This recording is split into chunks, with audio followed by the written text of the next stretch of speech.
Look at all these guys having issues on the entrance to 4 in the top left of your screen. Bunch of guys went straight, bottom right, 3 wide, entering the stadium, slipping and sliding. I imagine Cindric is going to have to come to pit road here as he's 4 wide at turn 12. Gosh.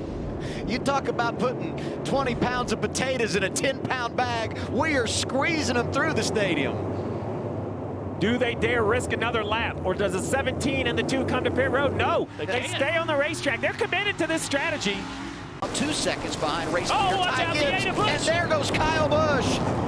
Big contact. The 7, Justin Haley. Kyle Larson goes around Zane Smith. And the 19 is Chase Briscoe. Here comes the 2. Big damage for the 5 of Kyle Busch. Saw the toe link on the right front killed. The 8, the rear toe link on it destroyed. Look at the back of the 7 car as he pulls away, destroyed. That was a massive hit.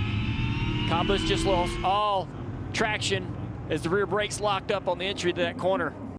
Second caution, 7 laps in. Let's take a look exactly what happened, Dale. You mentioned it. It was on braking. Here's Kyle Busch, and he is on the brakes, and it is just not going, and he loses rear grip. The car behind him the same way. And then it's just pinballs down here in the corner. The 38 of Zane Smith was kind of chasing the 8 in. They both lost rear grip, and then Cindric, he comes in on those slicks. No chance to slow down. Yeah, it was like those guys, you know, they're out there in that traditional line trying to brake and slow the car down in that traditional line. And as it gets wet, you got to sort of offset a little bit and use a different part of the racetrack really to find that grip. As we're right on board with A.J. Allmendinger. Watch this. Oh! And he never saw that coming. Riding on board with Zane Smith next here. Not getting this thing stopped, Zane. It's like he was using Kyle Busch as a reference, and Kyle was in way too deep. Oh, man. 34, Todd Gilliland. It's a little bit of a blind spot as well. 14-15 combination heading onto the front stretch. He's going to try to loop it around. So many times when you go around here, you got a lot of room to manipulate the car, get it back going. This is one of the areas it's hard once you get turned around to get your bearings and get back in the right direction. 77 trying to get to pit road there, had everybody kind of 3 wide. See, the 77 pulls over to try to get to pit road. That puts them 3 wide. Just a bad situation for everybody. Caution number 4, this for Ryan Truex in the 11. One more than 77. Oh, well, that's 77 I heard. There's a 77. He's just hanging out right here. Got out there a little bit wide. Hold it, brake, brake, brake, brake. They're telling him one more of the 77. That was the car the they're wall, waiting so on. I can't see if you can get it moving. You're right, I heard 77, but that was his hole to rejoin the racetrack. Yeah. He's got her going now, NASCAR. Holding on to that yellow flag. Hoping he'll get it going. We got a good battle right here. Riley Herbst, who had a really good qualifying effort in this 35, still battling up here in the top 10. That's what happened to 47. Oh, this Keselowski. He got up over the curb and just hooked the 47. This car's got some damage through that. Look at this. Ryan Blaney getting squeezed. We're back in a moment. See a little issue for the 77 of Hocevar. He's going to miss turn 4. Get off into the grass here, spin out. He'll get it righted and going again. And then the 11 right there as well, backing it into the wall. And in his frustration, struggled to get the car righted. Spun it out again, but a little contact with Chastain. This is the time of the race where these little things start to happen. I was just going to say that. We've reached that stage of the race. The drivers stop giving, and they start taking. It's all take. That little situation right there, Chastain would have let him go. They would have not wrecked in that first stage. That's over with in this third stage. Don't look now, but the 19 of Briscoe up to 12th. This has been a lap down, caught up in a wreck. They had to take the lap back after a fueling infraction. And here he is, working his way back to the front. Oh, he's there with him. Briscoe's wide, and Briscoe under attack. Ty Dillon's there. He gets shoved wide into the paint. Stadium area. Eric Jones coming through. His teammates there. John Hunter Nemechek. No holds barred racing in Mexico City. Dale, you said it. We are in the third period of the hockey match right here. Everything is turned into a fight. All right, where should we start? Let's start with Briscoe beating and banging with the 41. Yeah, just arguing back and forth over positions. Hey, you ran into me, I'll run into you. I'm going to run you wide, you ran me wide. And then the 60 got really lucky down here. I thought he's going to clip the tire barrier and send himself nose first in.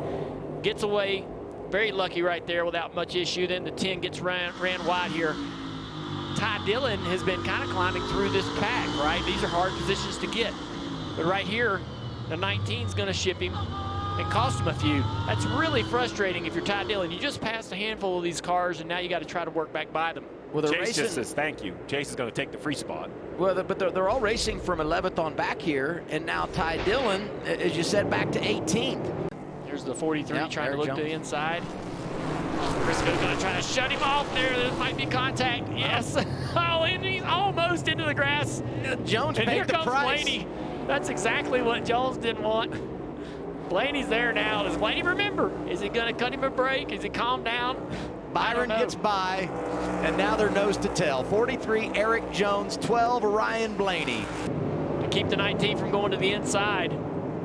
Jones racing, Briscoe out of the stadium. Blaney waiting in the wings. Nemechek right there behind him. Blaney's had a chance to ship that 43, and he hasn't done it. So I think maybe he's thought, I'm cooled off. I'm just going to go up here and try to pass him. We'll see. Let's take a look exactly what brought the yellow out, Adam. Yeah, the 77 looks like he gets turned around on the nose of the 4, Gregson, possibly.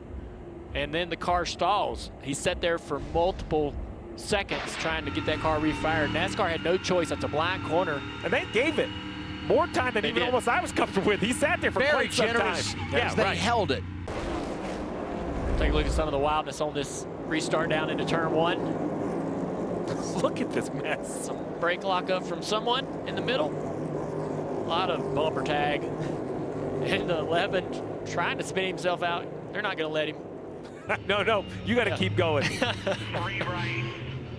I wondered who was going to be the first time to get the tires. It looked like it was the 19. Oh, he just punted him. Two right, two left, two right. This is the LA. Yeah, this will be fun riding on board here to see. Is Danny Hamlin at home like jealous or smiling with all these replays right here? I told Chris Gale earlier today, as crew chief, we've already done the research about drivers that win a race, sit out, and win the next week. He'll be favored at Pocono as we ride with McDowell here, pushing that 11 around. Everybody say they're checking up big there too. Going It's just bumper sideways, cars. They're just track. driving through each other in the middle of the pack there. 38 has a left front tire issue. Must have had a lock up down into turn 1 that ended up blowing that left front tire. So he's going to try to work his way back to the pits. You get to this final run, you get turned around, you lose all these positions. So the 22, Logano misses the corner and gets into the corner of the 3 car, and Josh stops right there in his door. Josh is thinking to himself, I'm having a clean day, and here it is, parked in front of me. That 60 that got through Ryan Preece, I know he mentioned that penalty, but that penalty, you know, it's a big points penalty to have to go to the tail end. He's only running 22nd at the moment, came in on the cut line, had such a great stage 1. When we came here for practice on 35 Friday, round. it hasn't been a big topic of conversation. Riley Herbst getting turned around.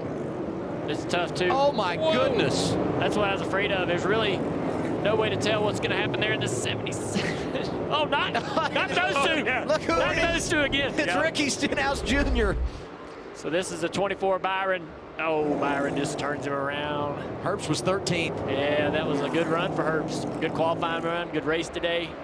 And then, boy, that was a scary one for Ricky. He had 2 scary moments, this one and then the 77. Let's see what happens to the 77 of Hocevar. Oh boy, just deep into the corner. And look who he runs into. Please tell me it's not the 47. These guys are going to definitely brawl I'm going to tonight. tell you. Yeah. Ricky Stenhouse, I think, didn't like what happened in Nashville, but he definitely isn't going to like what's happening here. That is not going to work between the two.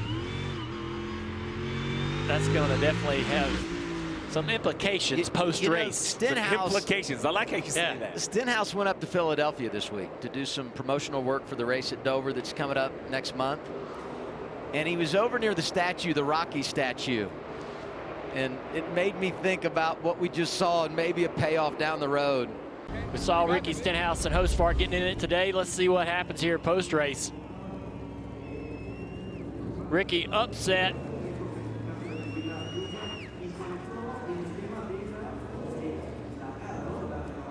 Ricky's had enough. He's had enough. The foundation for that laid a couple of weeks ago in Nashville, and the carryover is real.